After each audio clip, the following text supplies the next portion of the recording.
इंडियाच्या स्टॉक मार्केटमध्ये आज EV, retail, auto ancillary, railway इन्फ्रास्ट्रक्चरचे क्वार्टर फोर रिझल्ट आणि फार्मा सेक्टरमधून मोठे अपडेट समोर आले आहेत. पण सर्वात मोठा प्रश्न, इंडियामधील नेक्स्ट बिग ग्रोथ स्टोरी कोणत्या सेक्टरमध्ये तयार होत आहे? नमस्कार मित्रांनो, बाजार तडक्यामध्ये आपलं मनापासून स्वागत आहे. चला सुरुवात करूया ईव्ही सेक्टरमधील मोठी बातमीपासून. ओला इलेक्ट्रिकने क्वार्टर फोर 26मध्ये मिक्स निकाल जाहीर केला आहे. कंपनीचा नेट लॉस 42% कमी होऊन 500 कोटीवर आला आहे.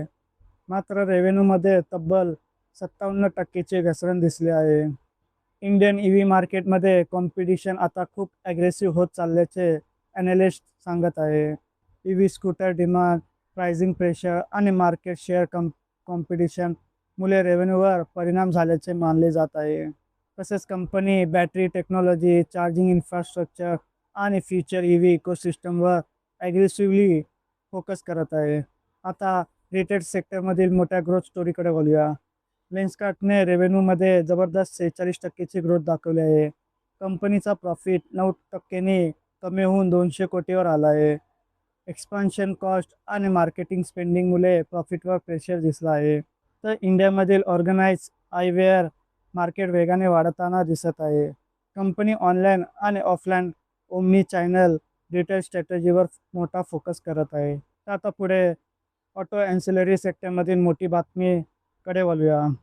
समवर्धना मदरसन्स इंटरनॅशनलने क्वार्टर फोर मजबूत निकाल जाहीर केला आहे. कंपनीचा प्रॉफिट 46%ने वाढून 1497 कोटीवर पोहोचला आहे. रेव्हेन्यूमध्ये 8%ची ग्रोथ दिसली आहे.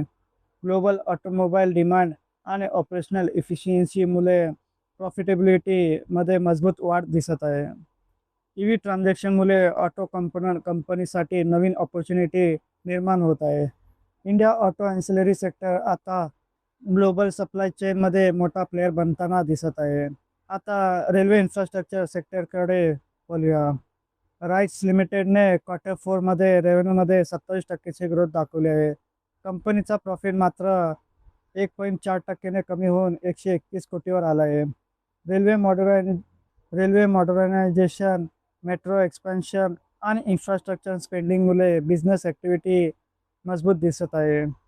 गव्हर्नमेंट इन्फ्रास्ट्रक्चर पुशमुळे रेल्वे PSU स्टॉक इन्व्हेस्टरमध्ये फोकस आले आहेत. आता पुढील बातमी फार्मा सेक्टरमधील मोठ्या सरप्राईजकडे बोलूया. झायडस लाईफ सायन्सने 1100 कोटीचा मोठा शेअर बायबॅक जाहीर केला आहे. कंपनीचा 1150 प्रति शेअर दराने बायबॅक करणार आहे.